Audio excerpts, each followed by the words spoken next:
Bonjour, mon nom est Jean-Paul Guillard, je vous présente Sergio Guterres, qui est mon partenaire dans cette grande aventure qui était mon vélo raconte. Créé à Montréal-Nord dans le cadre du 375e anniversaire de Montréal, cette aventure avait pour but de raconter notre histoire à travers, à travers un objet inusité, quotidiennement, tout en étant inusité.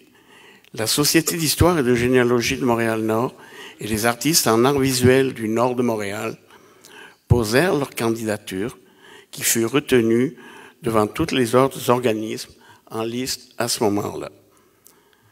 Très vite, au cours de nos premières rencontres, le canevas de Mon Vélo Raconte se tissa.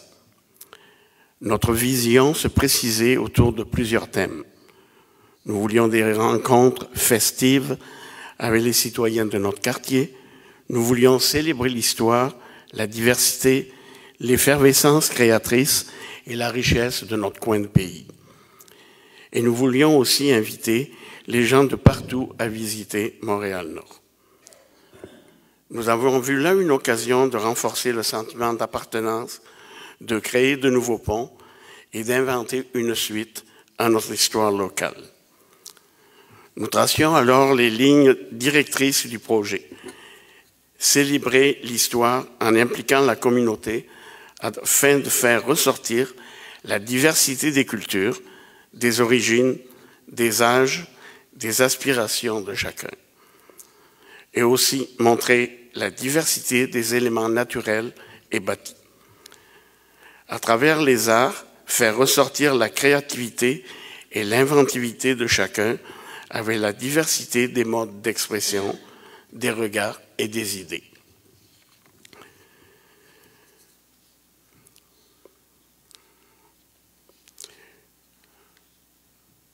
Tout cela établi, il nous fallait trouver le média porteur de ce nouveau projet. C'est alors qu'avec notre ami Sergio Guterres, nous proposait l'idée saugrenue, au premier abord en tout cas, des vélos allégoriques. La surprise passée, nous réalisions qu'effectivement, c'était une très bonne idée. C'était un véhicule inusité dans ce contexte, tout en étant écologique et familier à tous. C'était une idée extraordinaire. Nous savions que nous voulions célébrer notre histoire ainsi que la vitalité culturelle et communautaire de Montréal à l'échelle locale. Pour cela, nous avons approché le plus d'organismes possible et nombreux s'associèrent avec nous. Nous commencions alors à créer l'histoire. Afin de publiciter notre projet, nous avons profité de toutes les occasions possibles, que ce soit de participer à un défilé de vélos en plein hiver, au cœur même de Montréal, avec des températures extrêmement basses et même de la neige au sol, ou encore se promener dans les centres commerciaux, les restaurants, les organismes, les écoles, les résidences de personnes âgées, afin de demander à chacun de laisser un message sur des rectangles métalliques avec des expressions positives sur l'histoire de Montréal et sur l'histoire en général. D'ailleurs, je vous fais voir des genres de matériel que l'on utilisait.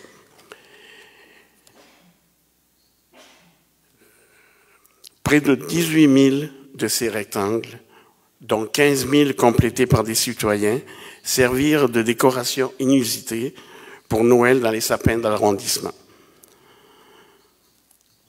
Ce que nous avons appelé braderie était en fait des façons inhabituelles de faire découvrir aux citoyens une nouvelle vision de leur histoire à travers les odonymes de Montréal-Nord. Dans ces fêtes de quartier, nous en avons profité pour faire des ateliers de musique, de danse, d'œuvres d'art en direct, les participations de tous les âges fabriqués par la même occasion, des accessoires qui vont servir plus tard à l'habillement des vélos.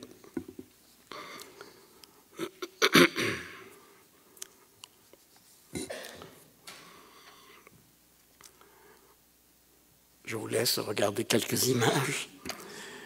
Tous ces ateliers, mobilisant toutes les forces possibles, ont mis à profit les talents de 6 artistes mentors, 30 artistes et collaborateurs, plus de 4000 heures de participation de jeunes du niveau primaire provenant des camps de jour, plus de 3000 élèves dans les écoles secondaires, les bénévoles de plus de 15 organismes et bien sûr nos dieux, les co-créateurs.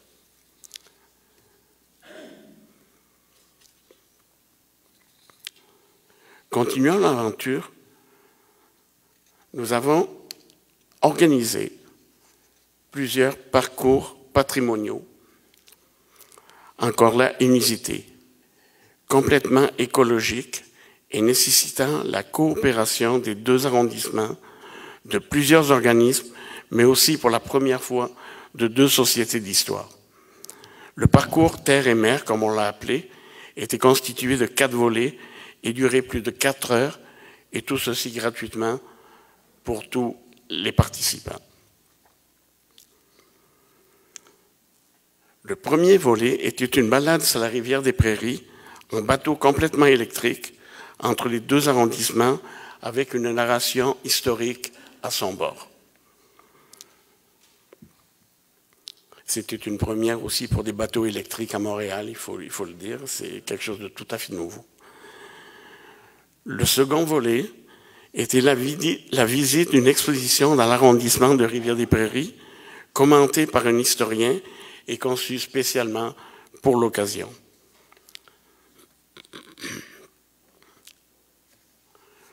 Le troisième volet, un autobus électrique, ramenait les visiteurs vers notre arrondissement avec un historien à bord, décrivant ainsi l'histoire des maisons patrimoniales sur une partie du plus long boulevard de Montréal, le boulevard Gouin.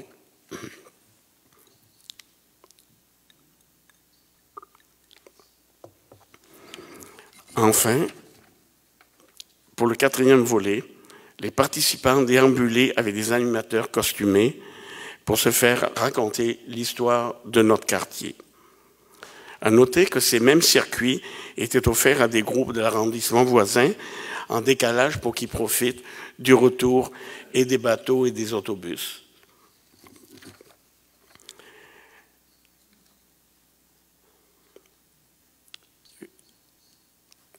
Nous attaquions la dernière partie, et non la moindre, de ce gigantesque projet, la conception et le défilé des vélos allégoriques sur une partie du boulevard Gouin.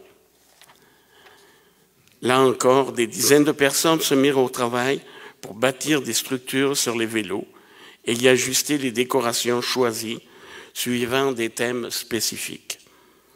Ces artisans devaient redoubler d'imagination et de créativité afin de rendre ces 375 vélos agréables à conduire et aussi, et le plus important, sécuritaires, tout en respectant l'histoire, la culture, les arts, l'intergénérationnel et la diversité culturelle. Pendant ce temps-là, des bénévoles organisaient la partie technique et logistique de ce défilé, tandis que d'autres, dans des ateliers, créaient de magnifiques capes de couleurs. Des capes de couleurs que chaque participant avait. Vous allez avoir quelques photos là-dessus.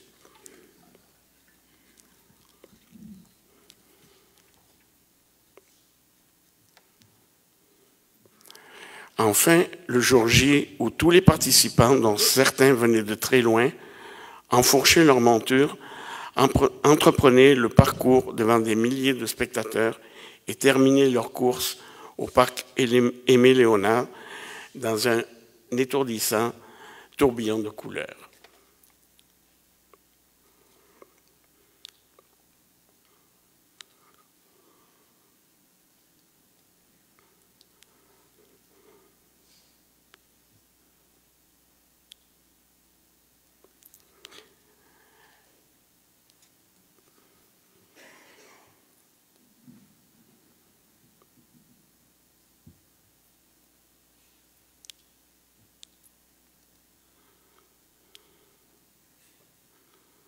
On voit les caps, justement, que chaque participant suivant les couleurs.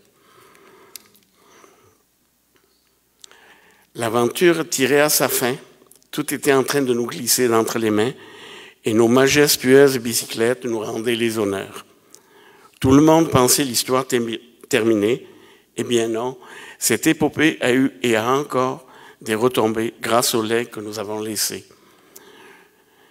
Nous avons présenté dans plusieurs organisations et arrondissements une partie de cette aventure, créant ainsi de nouvelles possibilités pour le futur. Que ce soit l'œuvre des roues sur le mur de la galerie 3440 ou encore des panneaux historiques qui nous servent encore, les circuits patrimoniaux établis que nous reprenons à l'occasion, les documents imprimés qui servent de référence, l'expertise historique qui est là pour rester, et chose intangible mais ô combien importante pour nous, les liens indéfectibles que nous avons créés.